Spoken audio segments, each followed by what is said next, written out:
अस्सलाम वालेकुम बच्चों, आज हम आपके लिए लेके आए फिर से बहुत ही इंटरेस्टिंग स्टोरी। तो चलते हैं स्टोरी की एक तरफ। खूबसूरत और सरसब्ज गांव में एक सादा और खुश चूहा मिक्की रहता था। मिक्की को अपनी सादगी और पुरसुकून जिंदगी बहुत पसंद थी। उसका एक दोस्त शहर में रहता था जिसका नाम रॉकी था। रॉकी बहुत अमीर था और शहर की गलियों में रहता था। एक दिन मिक्की ने रॉकी को अपने गांव में आने की दावत दी। रॉकी ने दावत कबूल की और गाड़ी में बैठकर गांव की तरफ रवाना हुआ। मिक्की ने अपने दोस्त को बहुत खुशामदीद कहा और उसे खाने के लिए गंदम और घास के फूल दिए। लेकिन रॉकी को ये खाना पसंद नहीं आया। वो बहुत बेचैन हो गया।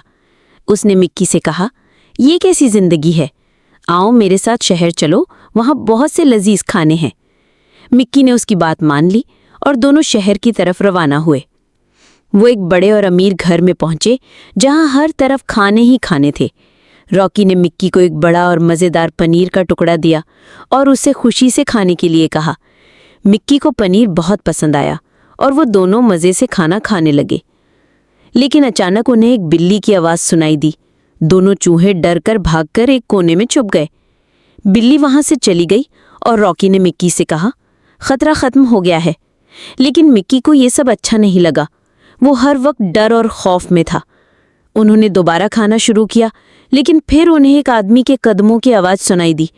दोनों फिर भागे और एक दीवार के पीछे छुप गए। मिक्की को अब एहसास हो गया था कि शहर की जिंदगी कितनी खतरनाक है। उसने रॉकी से कहा, मुझे माफ़ करना, लेकिन मुझे अब वापस गांव जाना है। रॉकी हैरान रह गया। उसने पूछा, तुम क्यों जा रहे हो? मिक्की ने जवाब दिया, यहाँ हर तरफ खतरा है। मुझे अपनी जिंदगी में आराम और सुकून चाहिए। रॉकी ने मिक्की को समझाने की कोशिश की, लेकिन वो नहीं माना। मिक्की वापस गांव चला गया और अपनी सादी जिंदगी में खुश हो गया।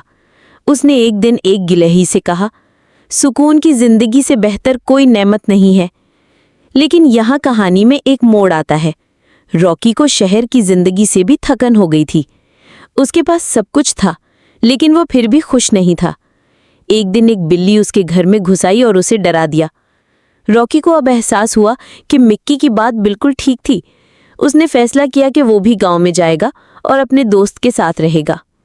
रॉकी ने जब गांव में कदम रखा तो मिक्की बहुत खुश हुआ।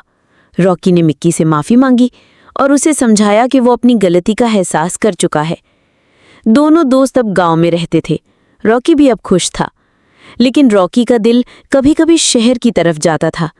एक रात मिक्की ने एक फैसला किया। उसने रॉकी को अपने साथ शहर चलने को कहा। रॉकी हैरान रह गया। उसने पूछा, तुम क्यों जा रहे हो? मिक्की ने कहा, मैं जानता हूं कि तुम्हें शहर से मोहब्बत है। दोनों दोस्त शहर में गए, लेकिन इस बार उनका मकसद मुख्तलिफ था। उन्होंने शहर के एक वीरान और पुराने पार्क में एक नया घर बनाया।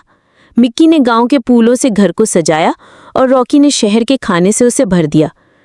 उन्होंने एक ऐसा घर बनाया जहां गांव का सुकून और शहर की सहूलत दोनों मौजूद थी।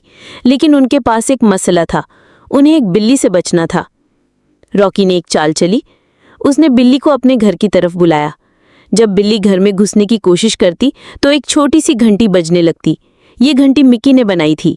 बिल्ली बार बार कोशिश करती रही, लेकिन हर बार घंटी बजती और वो डरकर भाग जाती। रॉकी और मिक्की ने एक दूसरे की तरफ देखा और हंस पड़े। उन्होंने एक दूसरे की मदद से एक ऐसा घर बनाया था जो महफूज और पुरसुकून था। दोनों दोस्तों ने एक दूसरे की ताकत को समझा। रॉकी की होशियारी और मिक्की की सादगी ने उन्हें महफूज रखा और यूं उनकी दोस्ती मजीद गहरी हो गई और उन्हें एक नए घर में खुशी मिली। कहानी का सबक यह है कि हकीकी खुशी न तो शहर में है और न ही गांव में, बल्कि हमारे अपने दिल में होती है। ये कहानी हमें ये सिखाती है कि हकीकी खुशी और सुकून किसी जगह में नहीं, बल्कि हमारे अपने दिल और हमारे रिश्तों में होता है। जब हम अपने दोस्तों और रिश्तों की कद्र करते हैं तो हम किसी भी जगह को अपना घर बना सकते हैं। स्टोरी अच्छी लगी तो मेरे चैनल को लाइक, सब्सक्राइब एंड शेयर करना ना भूलें।